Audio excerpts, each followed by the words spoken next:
Okay? And once the body temperature is back up, the cycle stops. Correct.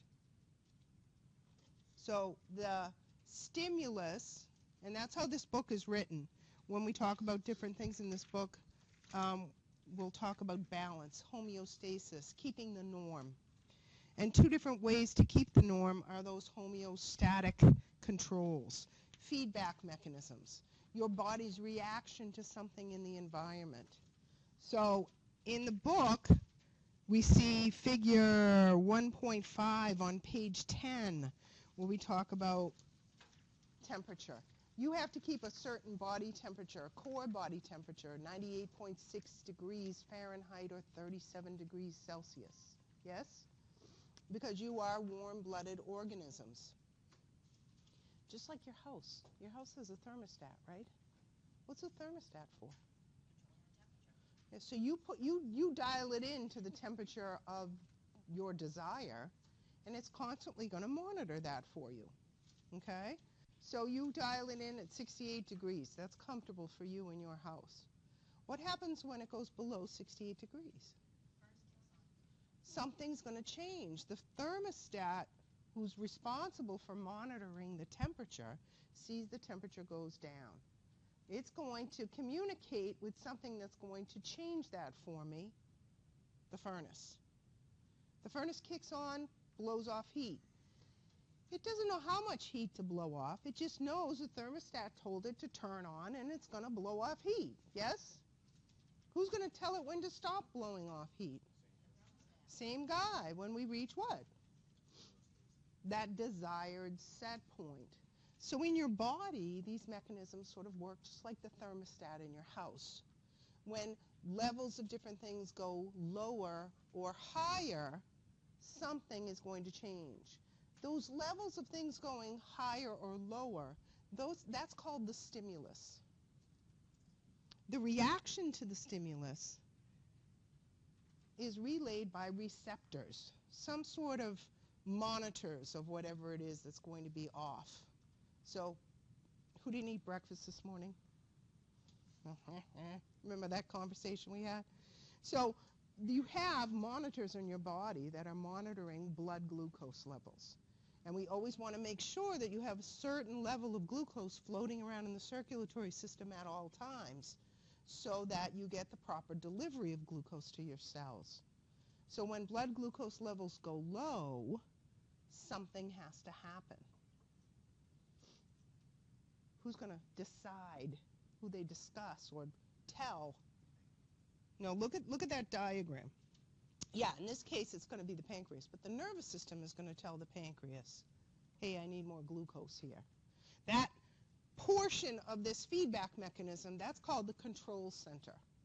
So it's going to be something, some group of cells that are responsible for monitoring that control.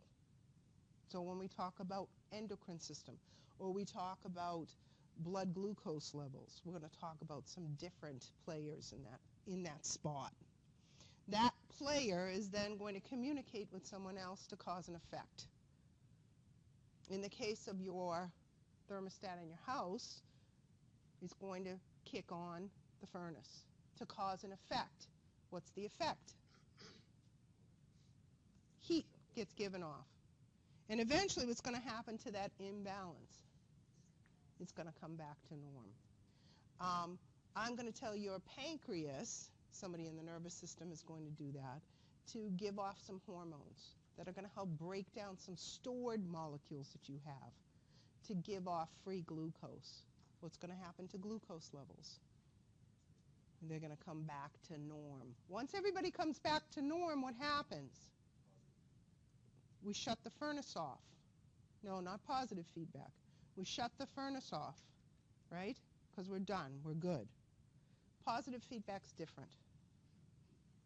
Okay? So that was negative feedback I was just talking about, right?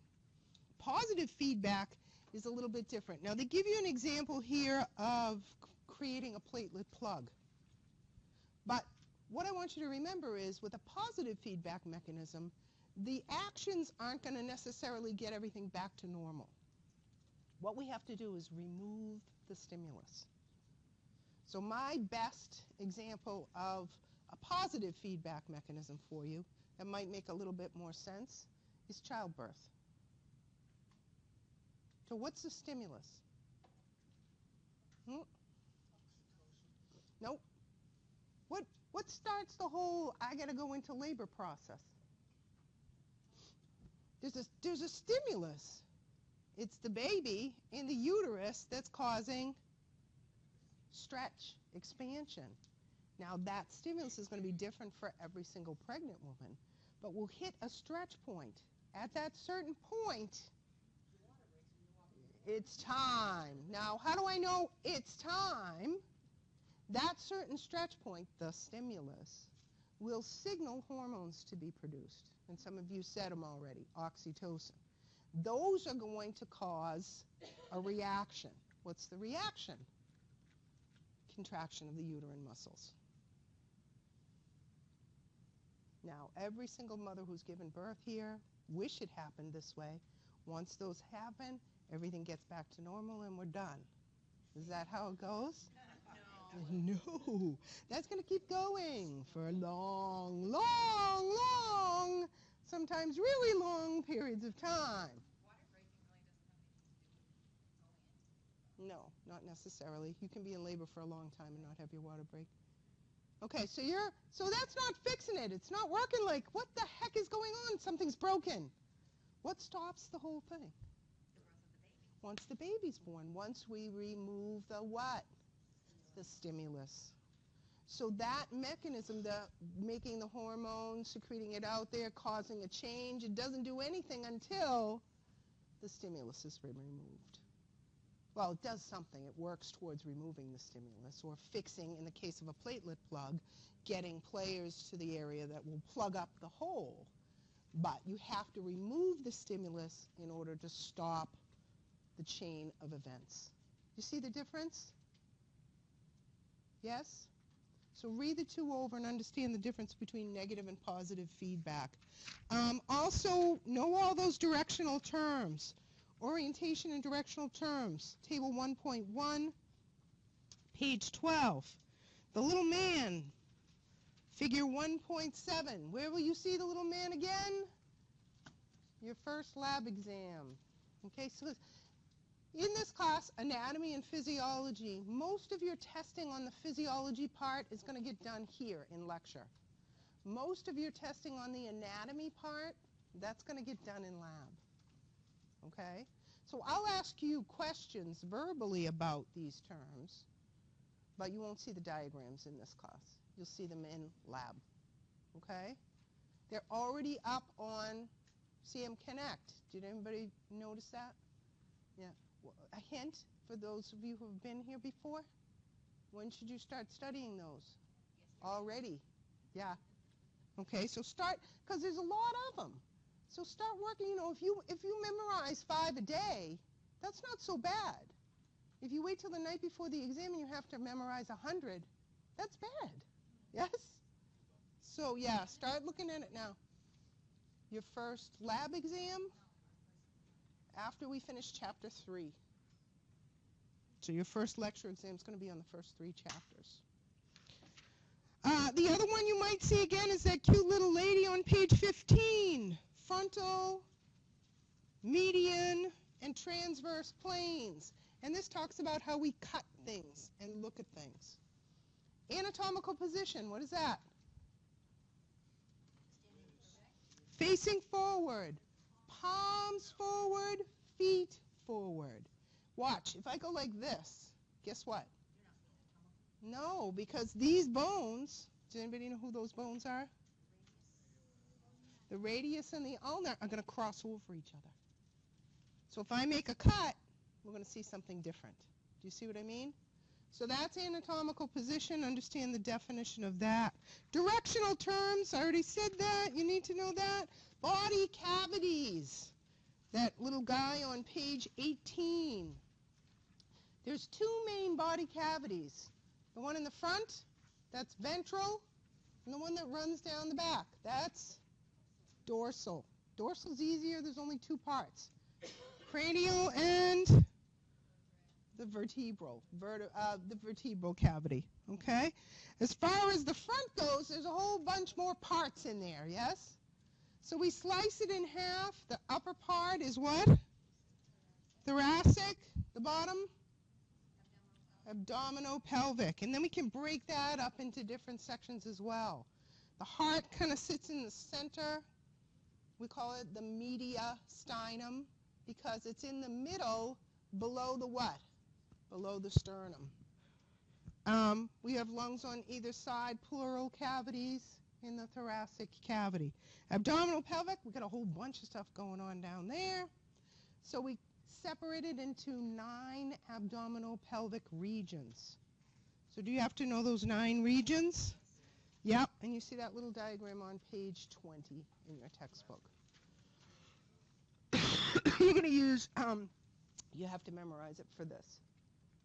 But a lot of times you don't see it like that. Usually when a doctor is referring to a certain part in the abdominal pelvic region, they'll use those 9 regional terms.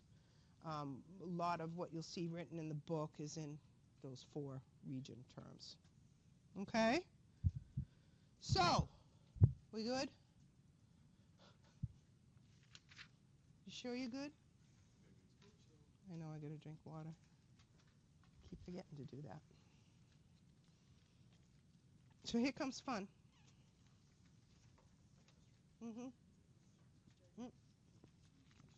Chemistry, the dirty word chapter.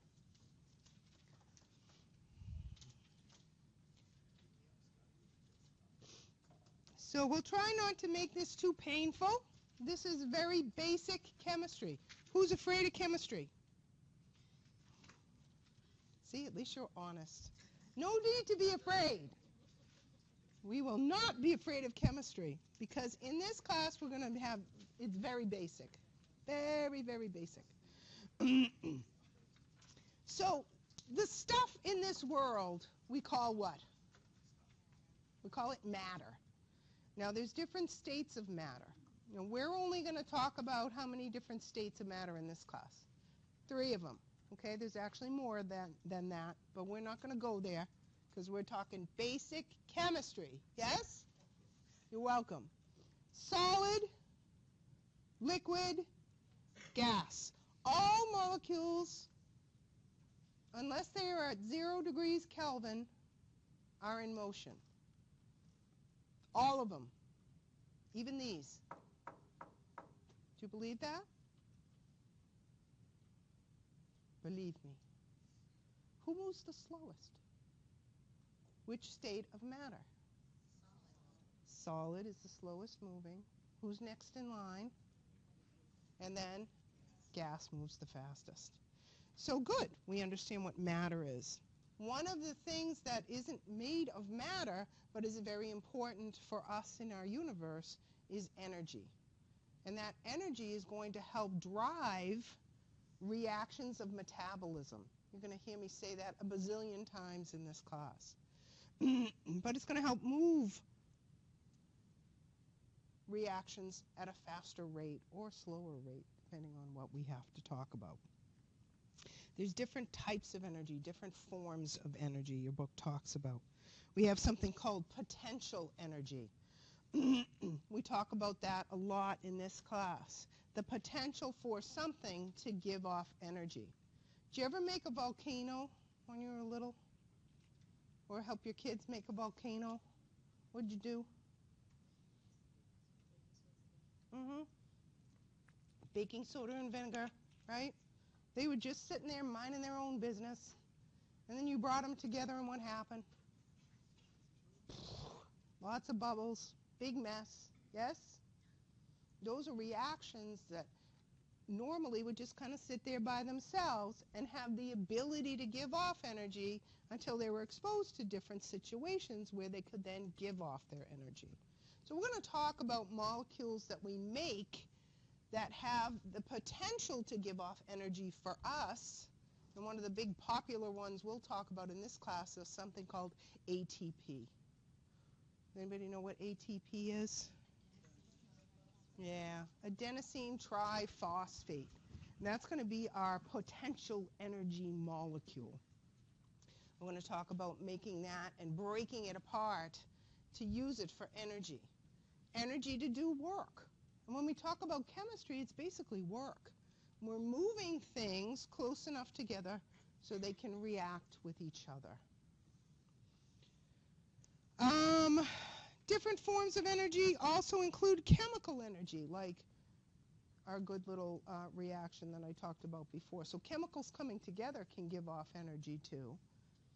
They might have the potential for energy, so they can have potential energy until they react with each other and create chemical energy. Then we can have electrical energy. That's the movement of some of these guys, charged particles from one place to another. Is there any electricity in you? Yeah. So when we talk about the nervous system, we're going to talk about the movement of charged particles.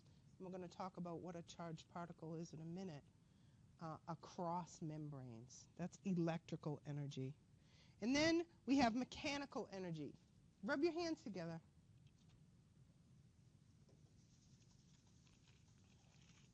What's happening? Heat, yes? The movement of two things against each other creates heat energy. Radiant energy, where does that come from? Actually, you're giving it off right now. You radiate energy, don't you? Some of the heat that you give off radiates from your body. We can touch somebody or not touch somebody and radiate. My husband's awesome in the wintertime when my feet are cold. He doesn't like it very much, but he radiates some good heat, and I get my feet warm. Yes? The sun is one we think of off the top of our heads, too. So those are different forms of energy that the book defines for us as well. So in this book, we want to define the composition of atoms. Atoms and elements are the smallest building blocks of matter as we know it on this planet. So what are atoms made of? They're made of even smaller little parts. Correct. Protons, neutrons, and electrons. We call them subatomic particles. So if I'm an atom, I have some combination of proton, neutron, and electron. As a matter of fact, I always have to have a proton to be defined as an atom. We'll see what that means in a minute. So here we have some of the small guys, helium atoms.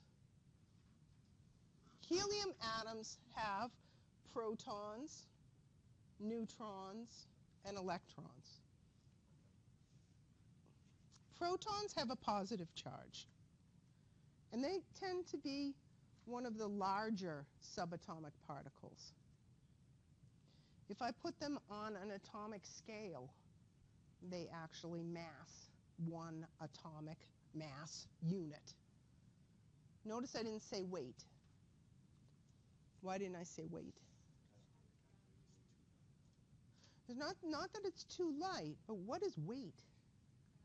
Like if I wanted to lose weight right now, immediately, I would go to the moon. Boop, get on the scale. I'm thinner. Did I lose any mass? No, unfortunately, I did not. So it has to do with what? Yeah, your closeness to the center of the Earth, the pull of gravity. So when we talk about volume of thing, we use the word mass. We don't use weight. In the old days, in my periodic table, it said atomic weight on my periodic table. It doesn't say that anymore. It says atomic mass. So protons have a mass of 1, and they have a charge of positive. Neutrons have a mass of 1. And what's their charge? Neutral. And then we have these little hyper subatomic particles that they don't even have a mass of 1. They're much, much lighter. And they have what charge? A negative charge. So when we look at any given periodic table, and there's one in the back of your book, probably should have brought one to class with me today, but everybody on that periodic table that we see in the back of our book the periodic table of elements. There's 92 of them on that table. Everybody on that table is neutral. Why is everyone on that table neutral? Say it again. They don't cancel each other out, but they just create, an opposite and equal charge. So they have the same number of protons and electrons. Now they may have different numbers of neutrons. How would I tell the number of neutrons something had?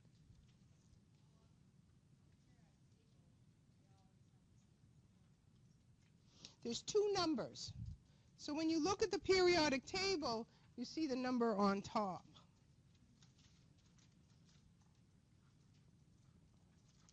And the number on top is what we call, is it on your book? It's called the atomic number. It's on page A8 in the way back in your book. So flip to that if you've got your book. It'll be easier to understand my explanation.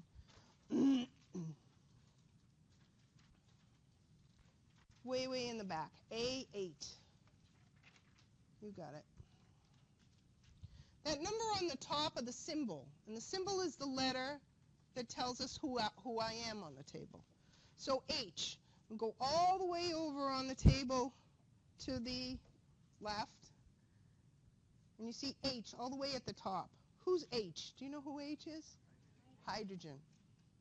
How many protons does hydrogen have? 1. How do you know that? Because the atomic number is 1. So the atomic number, that number on the top of the symbol, is going to tell me how many protons that element has. So how many protons does helium have? He.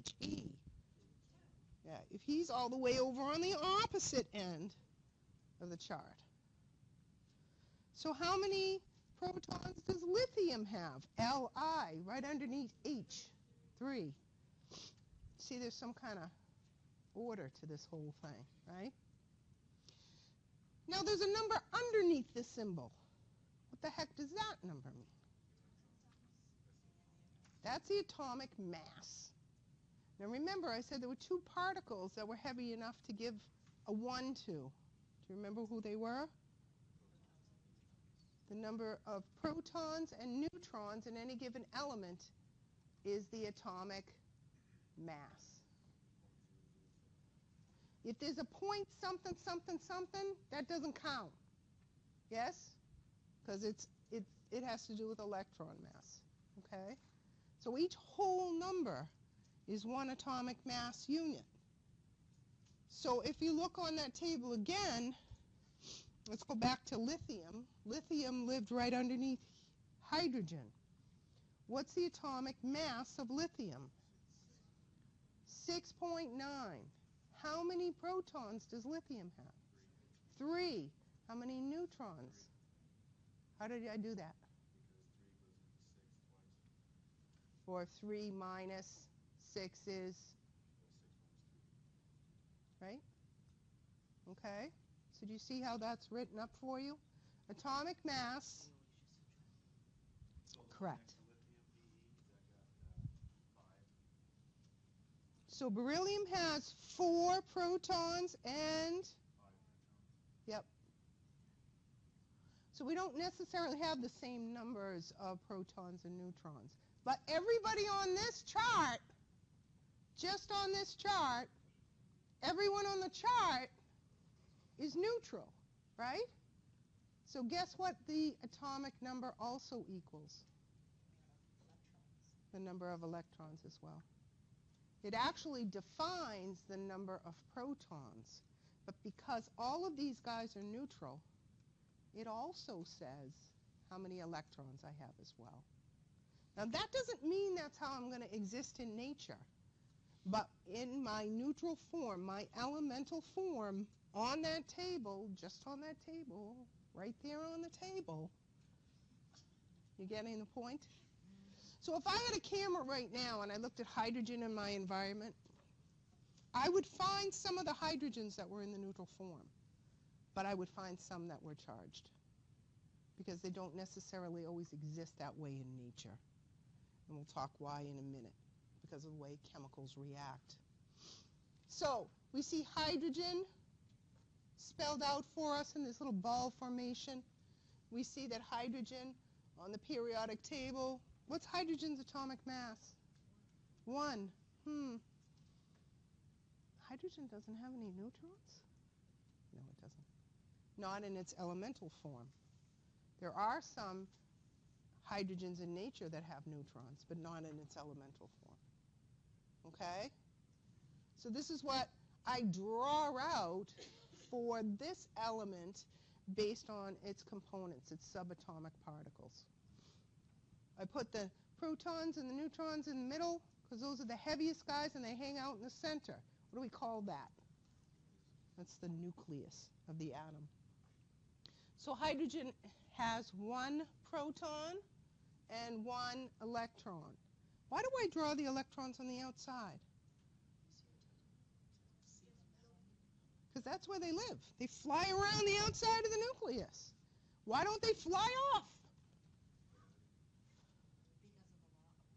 Yeah, the attraction between the what and the what? The positive and the negative. Okay? They're whipping around there quite fast. And the way they line up is based on the space in which they can inhabit around the nucleus. So helium, the next one in line, which happens to be the next guy all the way over on the other side, has how many electrons? 2. How many protons? How many neutrons? 2. How about lithium, the guy right underneath? He's got 3 protons. What happened here? It's got an extra neutron. No, it looks different. There's 2 circles. Why did it make 2 circles? Well, because it's The only space I have very, very close to my nucleus for electrons to travel can only inhabit how many electrons? 2. No, it's balanced, but it can only take 2. So if I have 16 electrons in that first space right around the nucleus, how many electrons can be flying around there? Only 2. Where do the rest of them have to go? They have to go in outer energy levels. Otherwise, they'll bang into each other. What happens when they bang into each other? They go boom. We don't like to go boom. Yes? We can make them go boom. You know what a hydrogen bomb is? It's a big boom. Yes? So in nature, they don't typically go boom unless we apply enough energy to make them go boom. So they spread out nice and even. And they're going to spread out pretty evenly distributed after that. The first circle, or energy level, is always only going to be able to take how many electrons? 2 max. All the other energy levels after that, 8. Now again, when we talk orbitals and energy levels in higher level chemistry, we're going to talk about dimensions and things going in this way and this way and that way. Not in this class. There's 2 numbers you have to remember. What are they? 2 and 8. Okay? So the first energy level, 2 electrons.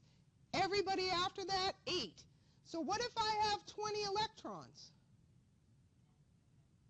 2 in the first, 8, then 8, and then whatever's left. Yes? Okay. Now the happiest molecules in our environment, or the happiest elements in our environment, are ones that have full outer energy levels. Those are the happy guys.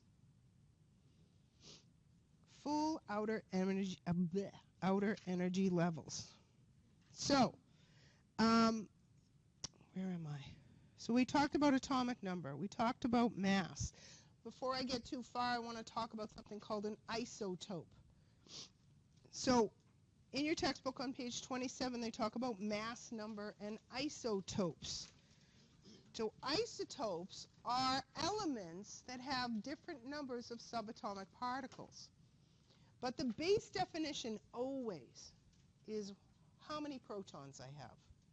So if I have one proton, no matter what other subatomic particles I have, who am I? I'm hydrogen. I'm always hydrogen. This guy has one proton. He's always going to be what? Hydrogen. But in nature, we're going to see it exist in many different forms. So this is the hydrogen, the guy that lives on your periodic table, hydrogen, right? But if I look in my environment, I also see this form of hydrogen too. He's called deuterium. What's different about him? He's got a neutron. Look at this guy. Tritium. He's got how many neutrons? He's got 2 neutrons. Okay, now this guy's not very stable. And sometimes those particles go and they fly off. It makes great gun sights. Yeah, because they're what? They're radioactive. So the definition of radioactivity is particles of energy, these subatomic particles, that come off of these molecules or atoms and give off energy. Now, some of them, when they fly off, the energy's not too awful hard. Like that guy, when that neutron comes flying off, guess what can stop it? Blink. Off. Depends on the half-life of the radioactive substance you're using. Yeah. So how long it takes half the material to decay. That's what we call half-life. Again, I don't want to get crazy about that because we're going basic chemistry, all right? All right. So that guy doesn't give off tons and tons of energy. It doesn't really hurt too much. Can we see it when it comes flying off? No. Nope. It's invisible. But it gives off energy. Well, that's fluorescing too, and that's kind of a different. Exactly. But it's doctored so you can see the decay process. But normally in nature we don't see radioactivity. It's invisible. Some radioactive energy, what do I need to stop it? I used to work with these in the lab, lead. Because the energy is so strong when it comes off. Okay, that kind of radioactive energy can be detrimental to you, can it? Because that invisible energy, it's kind of like a shotgun at your cells. So that really high radioactive energy can be detrimental to your cells, damage your cells, it can kill you.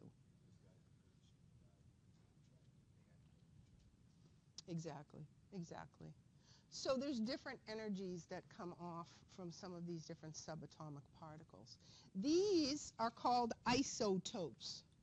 Same element, but different forms. Okay?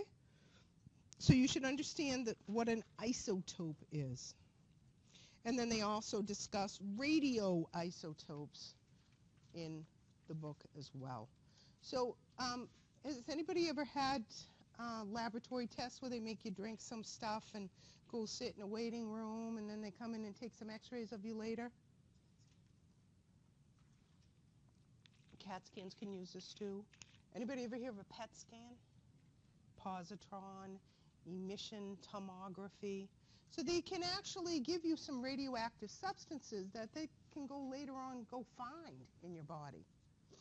PET scan's basis is, what's a PET scan for? Does anybody know?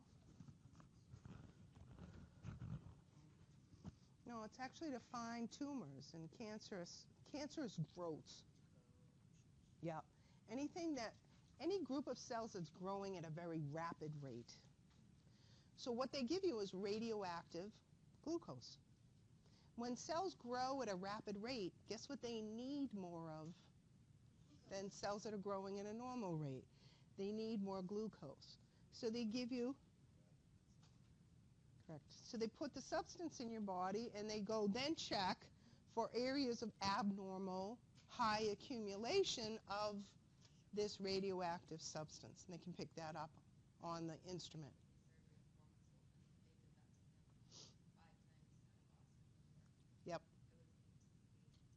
Yep. So you can see.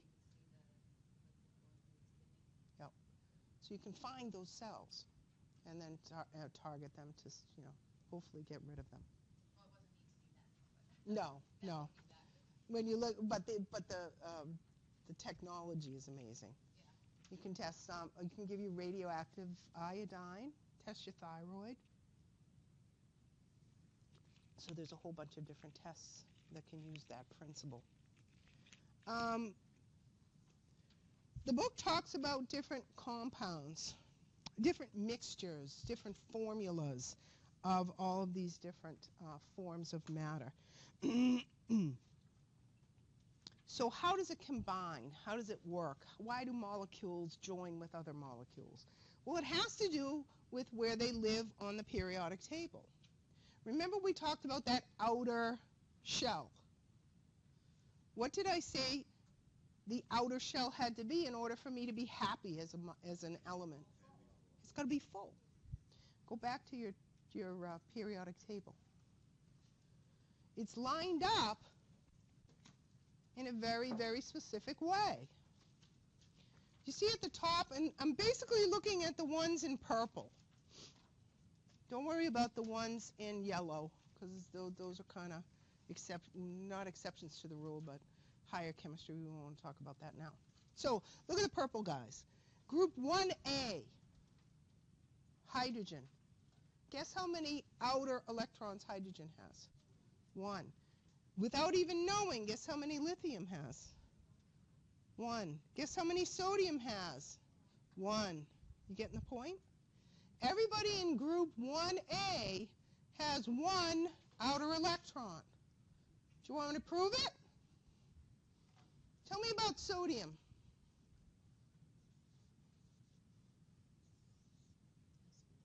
Sodium has how many protons?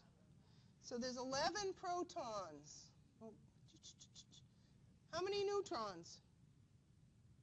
What's 11 minus whatever the mass is? Oh, 11 neutrons. Now, how many electrons does it have? 11. How'd you know that? Right, so the numbers are going to be the same. So let's draw it out. How many electrons in the first shell? 2. Then we go to the next one. 8.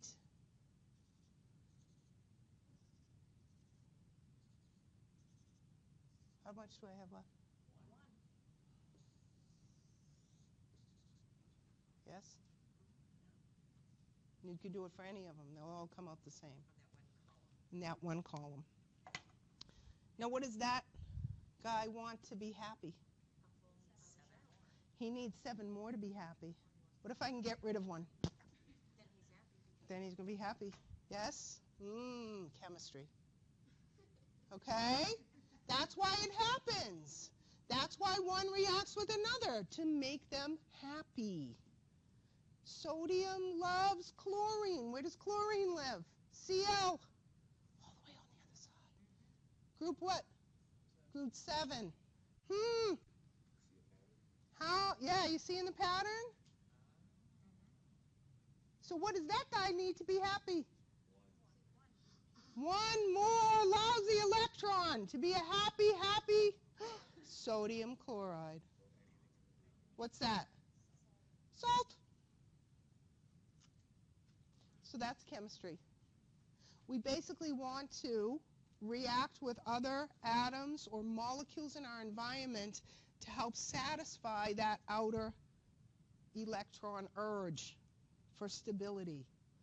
See the guys in group 8? Helium's in that group. Do you remember how many electrons? Helium's the exception to the rule. It's got 2, not 8. But it's a full outer shell. So he gets to hang out with those guys. What's so special about those guys? We call them the noble gases.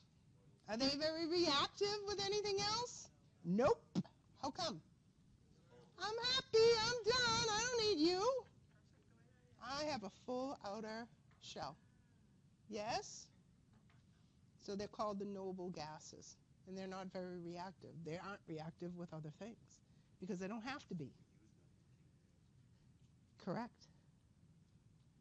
So, sodium chloride, perfect example. Why do those guys get together? Well, one needs to get rid of one electron to be happy, and the other one needs one more electron to be happy. Well, when I gain an electron, I no longer follow my rules of the page. So what happens to sodium when it hangs out with chlorine and gets rid of that one? It has now one less negative charge. So it becomes, nope, still sodium, but it's a sodium what? It's called an ion. And somebody in the class is getting fancy schmancy. It's called a cation because it's positive. Exactly. How about chlorine? What happened to chlorine over here? It gained that negative. So it's got one more negative than what it originally had on the page. What is it? Anion, which is a what? Negatively charged. Yes? So, that's one way we can react. They're called ionic bonds.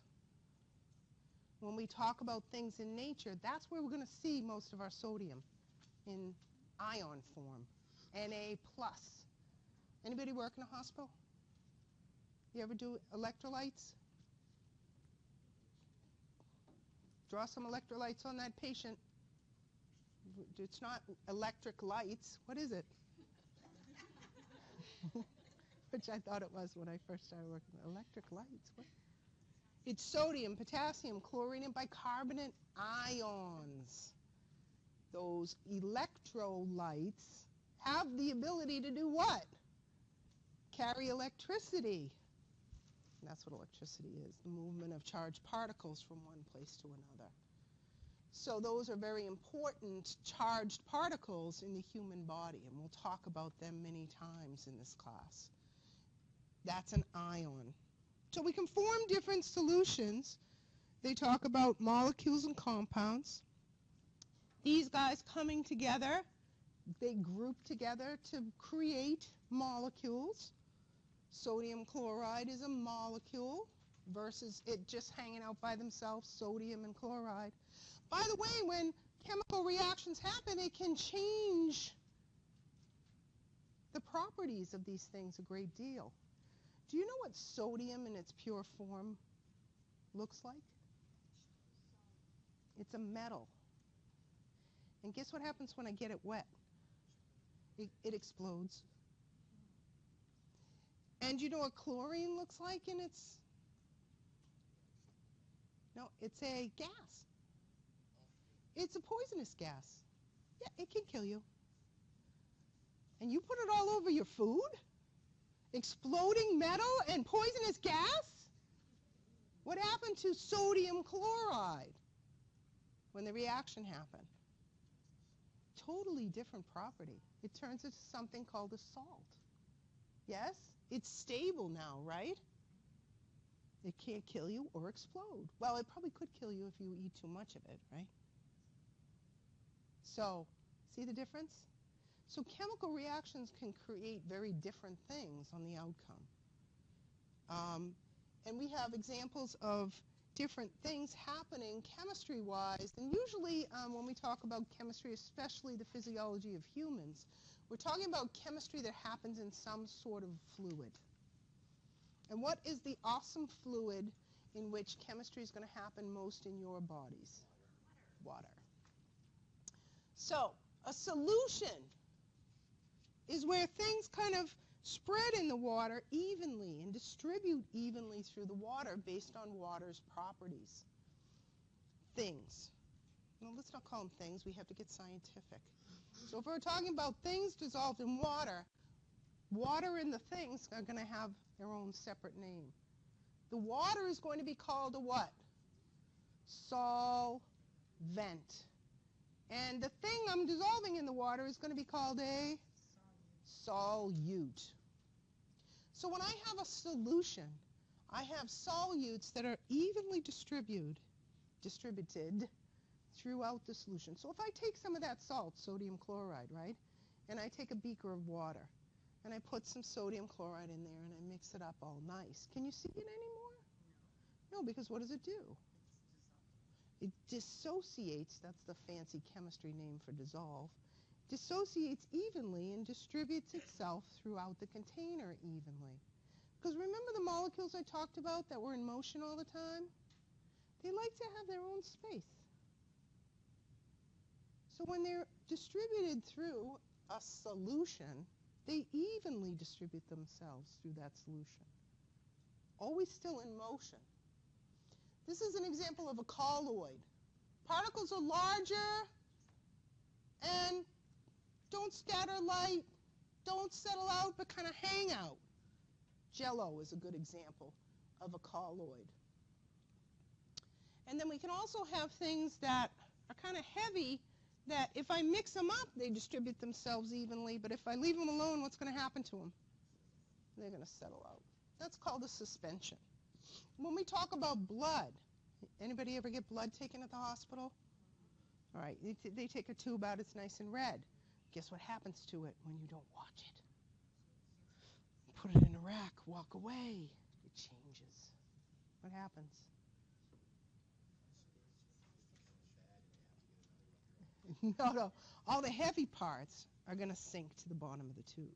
So if you come back and look at that tube of blood in a couple of hours, you're going to see a pile of red stuff on the bottom, and you're going to see some kind of yellowish stuff at the top.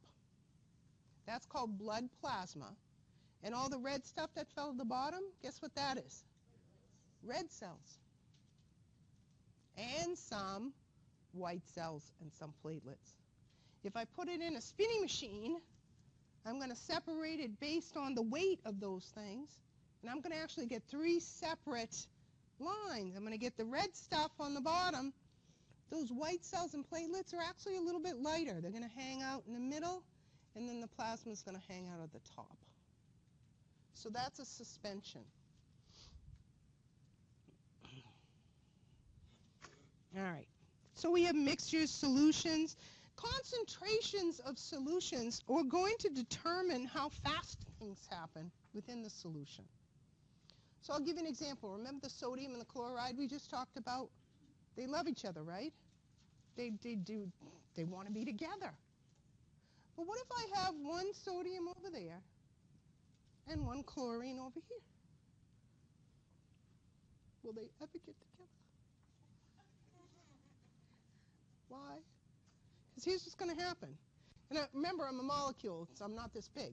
So I'm going to be banging around in the corner here. Right? Because I'm in motion. And that the guy's over in the corner is going to be doing the same thing. Are we ever going to get together? Unlikely. Yes? But if I have a whole bunch in the same room of sodium and chlorines banging around into walls, chances are they're going to find each other, yes? So that's what they talk about when they talk about concentration of solutions. The higher the concentration of a solution in that beaker, the higher the chance is that what's going to happen? They'll find each other and bang into each other. In order for the reaction to happen, and this is important to remember, I have to be what? I have to be close enough for it to happen. So when we talk about chemistry and physiology and anatomy and all of that stuff, we're going to talk about molecules whose job it is to get things close enough for them to react. Anybody ever hear of an enzyme? That's what it does for a living. Enzymes are protein structures that help bring molecules or atoms close enough together to do what? React. They're kind of like little matchmakers. Yes? So enzymes we'll talk about in this class as well. So, if I can make the molecules move faster, chances are they might bang into each other again. What might make it move faster? Heat. What might make it move slower? cold. Pardon me. So, mixtures, compounds, and the way they react with each other, different properties, heat, cold, concentration, can speed up or slow down reactions. So if I run out of the concentration, put the two guys across the room, the reaction rate is going to happen at a slower rate. So what kind of bonding happens? Why do things come together? Again, based on valence electrons. What the heck is a valence electron? Remember that outer shell electron I told you? That's the fancy chemistry name for it. So when I say how many valence electrons does hydrogen have? 1. How many valence electrons does helium have? 2. How many valence electrons did sodium have? 1. How many valence electrons did chlorine have? 7. Yes? So, chemically reactive elements are ones that can help each other out. Now, we already talked about one type of bonding. That type of bond is called an ionic bond. And that's what happened when sodium and chlorine got together. It's much easier energy-wise just to give up an electron or gain an electron. And that type of bonding, ionic bonding, usually happens between atoms or elements or molecules that only have to either gain 1, maybe 2 electrons. When we start talking about 4 and 5 electrons, that's way too much energy for me to exert. So to ionically bond with somebody else isn't going to be efficient energy-wise. It's going to take way too much energy to happen. So there's a different kind of bond. It's the share nice bond, and that's called a covalent bond. All right, so who do we have here? We have sodium. Wait a minute. Oh, we already talked about chemically inert. Those are the I'm happy with who I am molecules. Okay, those are the guys who live in the noble gases. Those are the guys. Tell me about their valence electrons. They have a full outer valence shell. Remember, helium's the exception to the rule. He's got 2. Everybody else would have what? 8. Excuse me. Chemically reactive elements are everybody that's not full on the outside. So hydrogen, what does he need to be happy? 7. Whew, I'm going to be very busy. 1, because he's only got that 1 energy level. How about carbon? 4. How about oxygen? 2. How about sodium? 7. Or get rid of? So I'm talking about these guys in the middle here. The get rid of 1, gain 1, those usually end up being ionic bondings. But the guys in the middle that have like 4 or 3 or 2, they tend to share with other guys that are in the same boat or same situation. So ionic bonds tend to form ions, and ions are what? Say it out loud. They're charged particles. They either gain a negative charge or lose a negative charge, and tend to form what we call salts. And they form these little box, square, crystalline-like structures. Did you ever look at salt? You know, I'm a geek, so I've done this. You ever look at salt really up close? Get a little hand lens and take a peek. It's a box. It's a salt. Ionic bonds. The other type of bond, covalent bonds, share electrons. So they get close together, and those electrons will, I can't do it with my finger, those electrons will go around the entire group, will share electrons. This is called covalent bonding. Now carbon, what was carbon on the periodic table? Look at, you don't have to flip back, it's on. Carbon's in group what?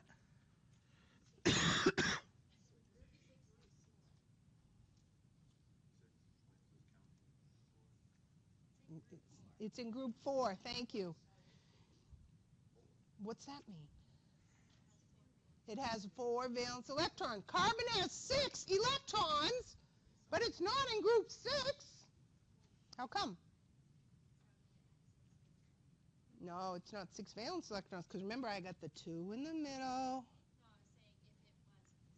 I was saying if it was 6. Exactly. If it was in group 6, it would have 6 valence electrons. It doesn't. Ah, you see? Now you get it? So carbon has 6 electrons. Its atomic number is 6, but it's in group 4. It has 4 valence electrons. Remember, you're going to fill that inner one first, 2, and then I got 4 left over. So 4 left over, that leaves me, holy moly, I gotta build up enough energy to get rid of 4 electrons, or find energy to steal somebody's 4, or find somebody else that'll be happy sharing. Carbon likes to share with carbon. Anybody know what carbon chains are called?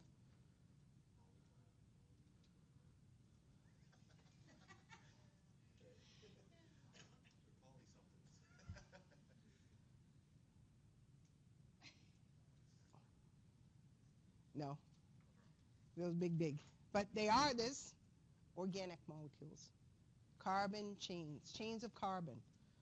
So when we talk about organic chemistry, we're talking about carbons in chains. Now, if we have a bunch of carbon and hydrogen in chains, because we can share with some hydrogens too, right? If I'm carbon, I need 4. Well, hey, I can invite 4 hydrogens to the party, can't I? So I could have a molecule like this, and we draw it out like this, CH4. What the heck does that mean? I got a carbon and 4 hydrogens. What kind of bond is this? Covalent bond. This is called methane gas. So we can draw all of those circles and all of those electrons, and boy, that's a pain in the keister, isn't it? Well, wouldn't it be nice if we could just talk about what's going on between carbon and hydrogen? So if I draw one single line between 2, like carbon and hydrogen in this case, what does that mean? I'm sharing 1 pair of electrons with that guy. So this carbon is sharing 1 pair of electrons with all of its little hydrogen friends. What if there were 2 lines? I'd be sharing 2 pairs of electrons with whoever it was. This is called a hydrocarbon, because it's a whole bunch of hydrogens and carbons. Yep. So how about this guy? Oxygen. Where does oxygen live? In the periodic table. Now you can say 6. Yes? Oxygen has how many electrons? 8. But how many valence electrons? 6. So that's the ones we're talking about when we talk reaction. Those ones hidden up way under that first energy level, they're not reactive. They can't be. They're all covered up. Yes? So 6 valence electrons. So what do I need to be happy? I need 2 more. So if I take that molecular picture of oxygen, guess what I'm going to find in this room? Am I going to find some of those guys on the periodic table? Yeah, but you know what? They're not going to last very long, because you know what? They're going to hook up with another friend pretty quick. So what I see in my environment with respect to oxygen is usually O2. Yes? And that's a molecule of oxygen, not just one atom of oxygen. Why do they hook up like that? They share the 2, and I'm more what? I'm more stable now. They're sharing 2 pairs of electrons, so see what we see? 2 lines. Yes? What kind of bond is that? A double what? Covalent bond. Nitrogen. How many valence electrons? 5.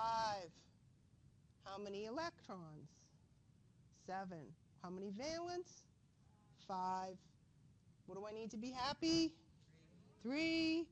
Guess what I'm going to find in my atmosphere with my molecular camera? More N2s. And how many electron pairs are we sharing here? 3. What kind of bond is it? Covalent. See how it's nice and evenly distributed? Everybody shares nice. Well, this guy doesn't share nice. Okay? Sometimes the electron hangs a little bit longer around one than it does the other. A little bit longer than the other. You know what that is? That's water. Now, when I share nice with my covalent bonds, there's an even distribution. The electrons evenly distribute themselves. What kind of bond is that? No, it's a covalent bond, but we're talking about the way it shares. Did anybody read ahead? Nope. It's called a non-polar. What the heck is a pole? Where did my marker go? Like you live on the Earth, and there's a North Pole and a South Pole, right? Can you guys see over here? You guys over there? So I got the North Pole and I got the South Pole. I have opposite what?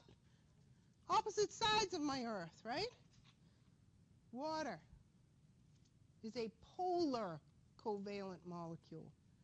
Carbon dioxide is a non-polar covalent because carbon dioxide, oxygen, carbon, oxygen shares nice and even. How many pairs of electrons does carbon share with oxygen?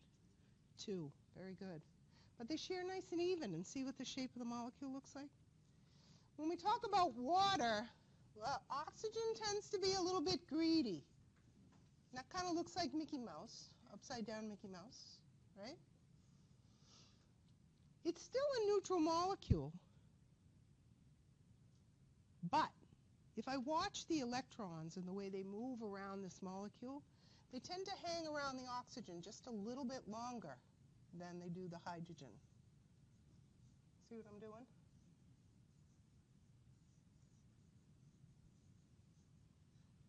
So this molecule has a slightly negative end, and that's what that little symbol means, and a slightly positive end. This is a polar covalent molecule because, just like the Earth, it's got what? 2 opposite ends with respect to charge. So even though the water molecule itself is neutral, it's got a slightly positive and a slightly negative end. And then it has to do with the electronegativity and the affinity of electrons for certain atoms or elements. That's another chemistry class. We're not going to get crazy about that. Okay? Thank goodness. How do I know how many molecules I have in any given solution?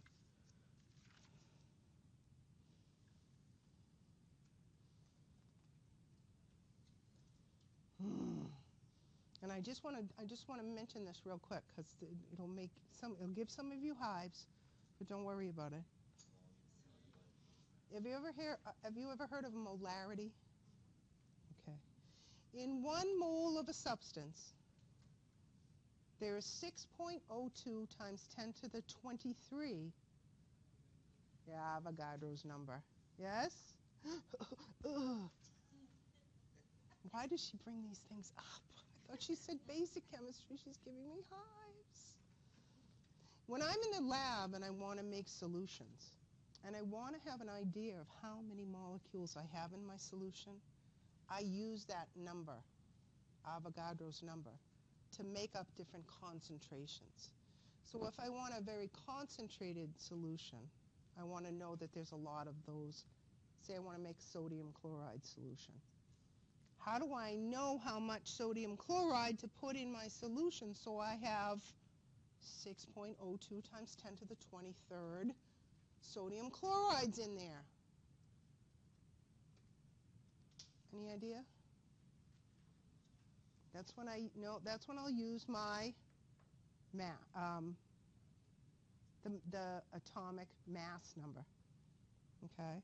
So what 1 mole of sodium is equal to what? Yeah, the atomic mass of sodium. If I want 1 mole of sodium chloride, what do I have to do? Add the two together and weigh out that many grams and put that in a liter of solution. So all of this stuff you'll learn in your next chemistry class. Whew. So the attraction between the positive, slightly positive, and slightly negative end of water has to do with a lot of the chemistry that goes on in our bodies. Water is extremely important for chemistry. So they talk a little bit about hydrogen bonds and the importance of hydrogen bonds in keeping molecules together in our body. We'll talk about water in a minute.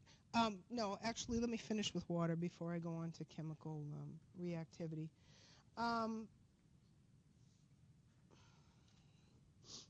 That attraction water has to one another helps to keep water together and also helps with reactions of metabolism. So that slightly negative and slightly positive end can be drawn by other things from one place to another. When I have to get rid of excess water, do you know what I do? Sweat or pee. But how do I do that?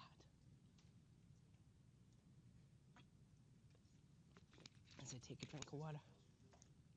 Now my cells, believe it or not, and we'll talk urinary system for a minute, my cells will get rid of excess sodium. Sodium in the body has a what charge? Positive charge. Guess who follows sodium? The negative end of what? Water. So when I want to get rid of water, I actually get rid of a charged particle, like sodium or chlorine. Okay? We'll also see that it's extremely important in helping us to protect our bodies. So water cushions around the whole body, very important. Well, you're also getting, you're getting rid of ions like sodium and chlorine as well in your sweat. It also has, because of those little attractions, a very high, what we call surface tension. So ever see one of those little water bugs? Yeah. They can actually walk on water because of its high surface tension. The surface tension can pose some problems because it takes a little bit more energy to go from one state of matter to the next. So to go from liquid to gas because of that surface tension. When I finally break that barrier and go from a liquid to a gas, it takes a little bit more energy. So what happens is that reaction brings more heat with it. So water is said to have a high heat of vaporization. And now I can speed that vaporization up and I can actually feel it. So I'm hot right now. So what do you think I'm going to do? Somebody left all these papers here. What am I doing? I'm evaporating it at a faster rate, right? I'm moving the air molecules faster. They're smacking into the sweat on my skin and causing the water to evaporate at a faster rate. I can actually feel the cooling properties that occur there. So water has a high heat of vaporization because of that cohesiveness, and it's going to help cool us down. It can also hold on to heat and help warm us up. So those are some of the really important things water is used for, besides chemical reactions in the body. Okay, different types of chemical reactions, and these are kind of self-explanatory. I can either take a whole bunch of little things and bring them together, and what kind of reaction is that? That's a synthesis reaction. When we talk about different molecules in chemistry, we talk about bringing a whole bunch of little parts together and making big molecules, like when I want to make my proteins. Do you know what proteins are made of? They're made of littler molecules, which aren't so little, they're kind of big, called amino acids. I bring them together in a synthesis reaction to make my proteins. So when we talk about chemical reactions and chemical equations, we can have synthesis reactions. And usually when I draw out a synthesis reaction, I'm going to take one thing and I'm going to add it to another thing, and then it's going to turn into the two things together. Yes? So that's what you see in your book. They use A's and B's just to make it simple. If I wanted to talk about sodium and chlorine coming together, that would be what kind of reaction? That's a synthesis reaction coming together. Okay? Decomposition reaction, opposite. So I'm going to take a whole bunch of things that I put together, and what am I going to do? Break them apart. So you didn't eat breakfast this morning. You need glucose, right? Well, good thing you ate dinner last night, because you took some of the extra carbohydrates that you ate and you formed these big molecules called glycogen, which basically are big, huge molecules of a whole bunch of glucose molecules. When it's time for me to need more glucose, I can undergo a decomposition reaction that does what? Pulls them all apart and releases those little glucoses for me so I can use them in the body. And then we have an exchange reaction. So same kind of thing. We might have something like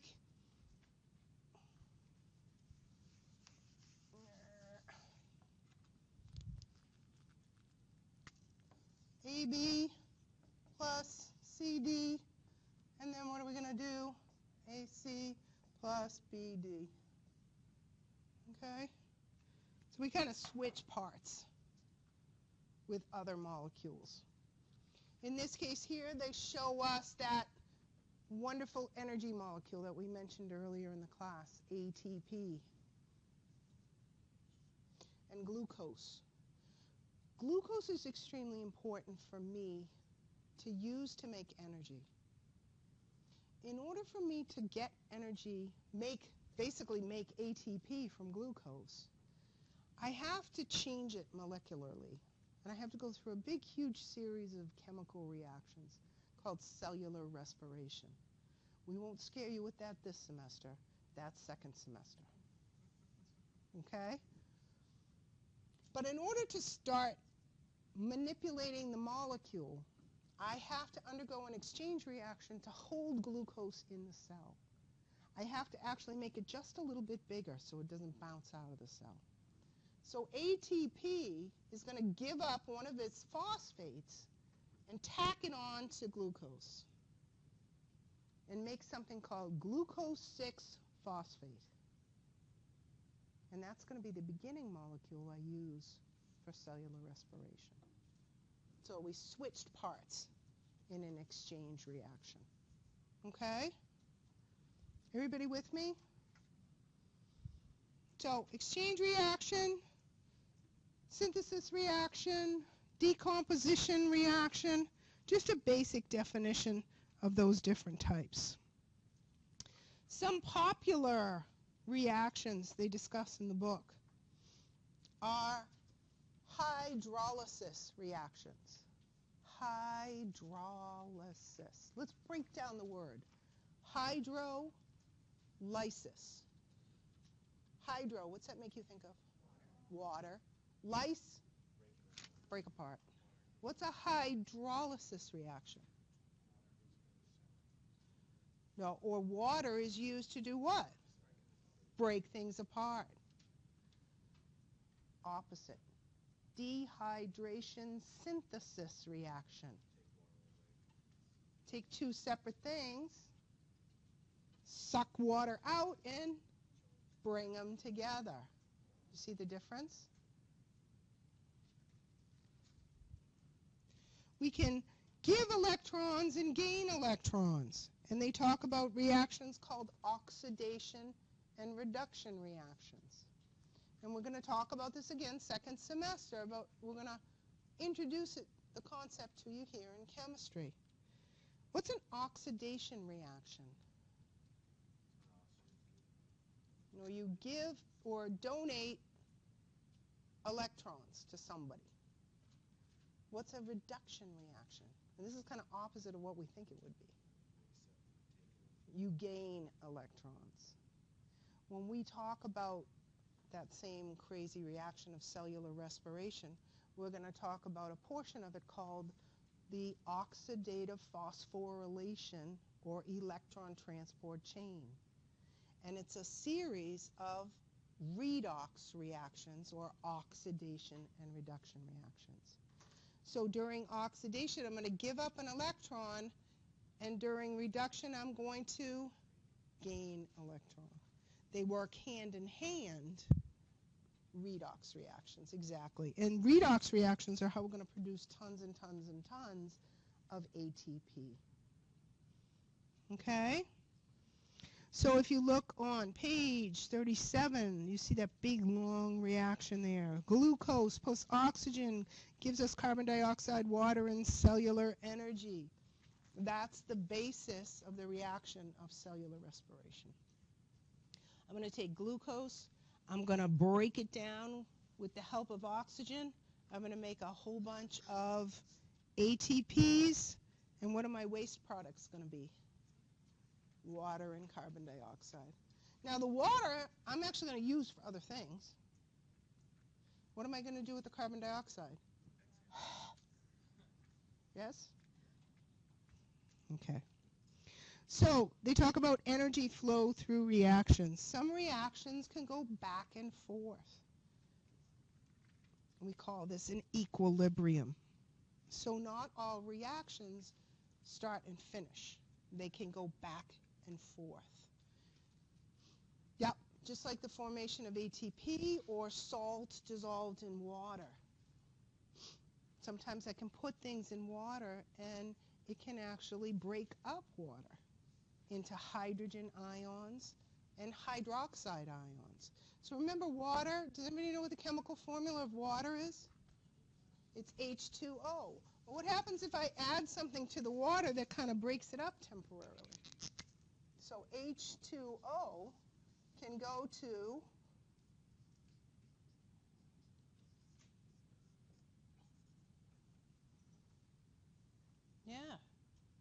it can go back because it's what kind of reaction? An equilibrium reaction.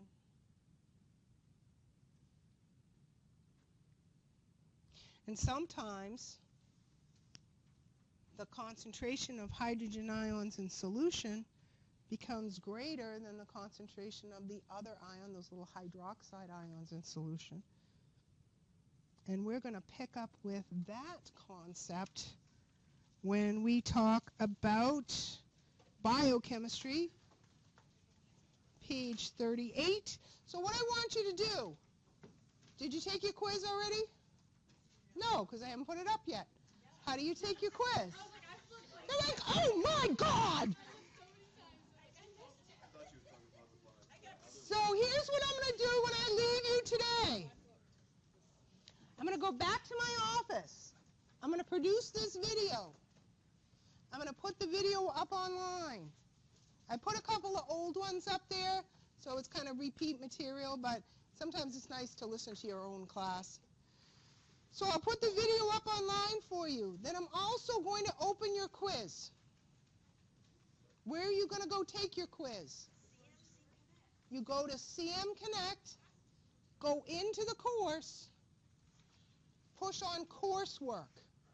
And what's going to come up? Quiz 1. When is the quiz? When do you have to take it by? Before class on Monday. Okay? And remember, when you sit down to take the quiz, take the whole quiz. Don't get up, go to the bathroom, go for a snack, come back. You won't be able to finish. You'll get kicked out. Is that over chapter? That's just chapter 1. Okay? Don't forget to sign the sign-in sheet or you're not here today. And if you have your clicker, make sure you put your clicker number. Where did the sign-in sheet go? Okay. Okay, it's in the back there, so bring it on up so the rest of the gang can see it.